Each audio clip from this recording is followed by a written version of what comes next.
MS યુનિવર્સિટીના girls હોસ્ટેલના અંદર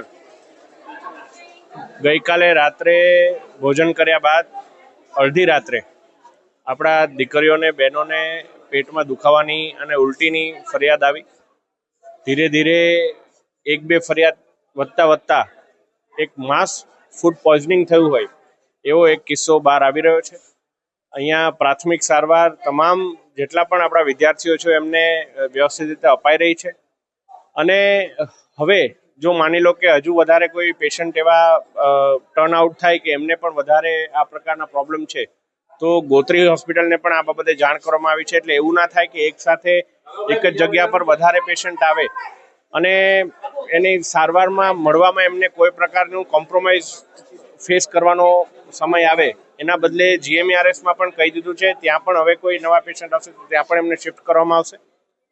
primarily એમની સાથે વાત કરતા એવું લાગે છે કે રાત્રે એમને ભોજનમાં જે કશું જમ્યા એના પછી એમને આ પ્રકારની પ્રોબ્લેમ્સ ફેસ કરવી પડી છે. અને એને લઈને એના એમએસ યુનિવર્સિટીના વાઇસ ચાન્સલર, એમએસ યુનિવર્સિટીના તમામ વોર્ડન, ચીફ વોર્ડન, તમામ લોકો અહીંયા સ્ટેશન છે. અને અહીંયા વડોદરામાં વસતા એક વિદ્યાર્થી એ અમારા વિદ્યાર્થી છે. એમની સેફટી, એમની કાળજી એ યોગ્ય રીતે લેવાય એ બાબતની સૂચના વહીવટી તંત્રને પણ આપવામાં આવેલી છે. ઘણા પેશન્ટ્સ એવા પણ છે, 7-8 જેટલા પેશન્ટ્સ એવા છે કે જે સારવાર લઈને પરત હોસ્ટેલ પણ જતા રહ્યા છે. એટલે હું માનું છું કે થોડા કલાકોમાં આ સ્થિતિ સામાન્ય થશે અને એમએસ યુનિવર્સિટી પોતે પણ આ વિષય કઈ રીતે બન્યો એ બાબતે પણ ઊંડાણપૂર્વક તપાસ કરશે. આની પહેલા પણ ફૂડને લઈને ઘણા બધા સવાલો ઉભા થયા છે. આ વખતે પણ ફરીથી આ સવાલ ઉભો થયો છે અને આ મોટા પાયે ફૂડ પોઈઝનિંગનો મામલો સામે આવ્યો.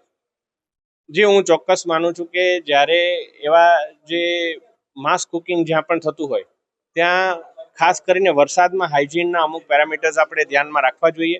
અને એ જ બાબતે મેં એમએસ યુનિવર્સિટીના ચીફ વોર્ડનશ્રી અને વાઇસ ચાન્સલર સાથે પણ ચર્ચા કરી છે. તેઓ આ બાબતે ખૂબ જ ગંભીર છે અને યોગ્ય તપાસ કરી અને જે કોઈ પણ નિર્ણય લેવાનો હશે મને વિશ્વાસ છે કે એમએસ યુનિવર્સિટીના સત્તાધીશો એ નિર્ણય